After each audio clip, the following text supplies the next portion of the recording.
अगर आपको ये कहानी पसंद आई हो तो लाइक करें, सब्सक्राइब करें और कमेंट में बताएं। अब पेश है कालवृक्ष समय का द्वार एपिसोड 4।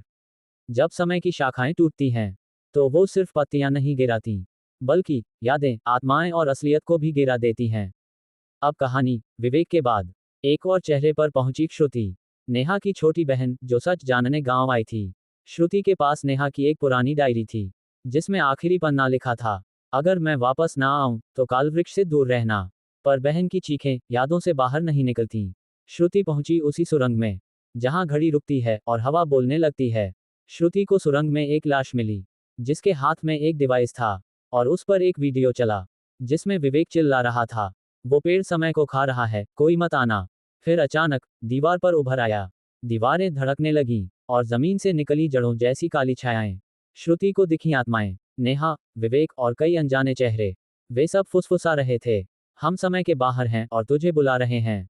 श्रुति चिल्लाई, मैं कुछ नहीं चाहती, सिर्फ बहन को वापस। तभी एक आत्मा बोली, तो एक को लाने के लिए एक और को मरना होगा। श्रुति की आंखें बंद हुईं और जब खुली वो 1820 में थी। गांव वही था पर लोग नहीं, पेड़ वही था पर वो सांस ले रहा था। उसकी छाल पर उभर रहे थे नाम और आखिरी नाम था श्रुति कश्यप। उसने खुद को आईने में देखा और देखा कि वो धीरे धीरे धुआं बन रही थी। वो अब इंसान नहीं बल्कि समय की कैद बन चुकी थी। श्रुति की चीखें अब सिर्फ हवा में थीं। उसकी डायरी का आखिरी पन्ना अब खुद बदल गया था, अब कोई मत आना, कालवृक्ष तुम्हें बुला रहा है। और कैमरा स्लो जूम करता है पेड़ की तरफ जहां एक नई शाखा उग चुकी है और उस पर एक नया चेहरा बन चुका है। श्रुति का एपिसोड 5 शाखा 5 काल की कोख, जहां एक बच्चा जन्म लेता है जो रोता नहीं बल्कि समय बोलता है। समय एक वृक्ष है, हर शाखा एक युग, हर पत्ता एक जीवन। और जब एक बीज अंधेरे में बोया जाता है तो जन्म होता है काल की कोख का।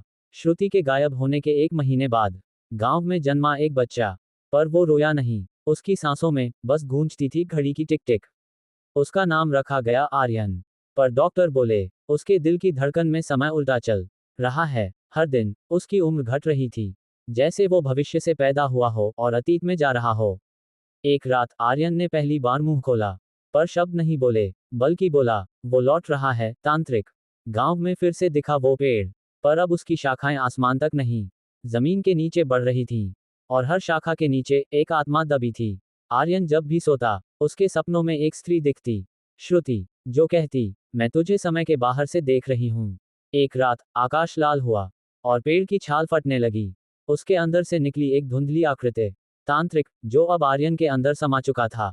गांव के लोग बदहवास हो उठे क्योंकि आर्यन के पैरों के नीचे धरती कांपती थी और उसकी आंखों में अब इंसान नहीं, समय बोलता था। नेहा, विवेक, श्रुति अब आत्माओं के रूप में समय के उस पेड़ में बंध चुके थे और वे सब एक साथ बोले, आर्यन को रोको वरना हर युग जल जाएगा।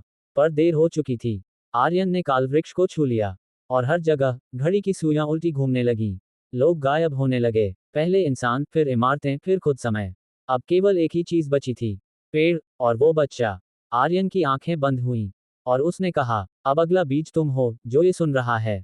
स्क्रीन ब्लैक होती है और आखिरी टेक्स्ट आता है, क्या तुम तैयार हो शाखा 6 बनने के लिए। अगर आपको ये कहानी पसंद आई हो तो लाइक करें, सब्सक्राइब करें और कमेंट में बताएं।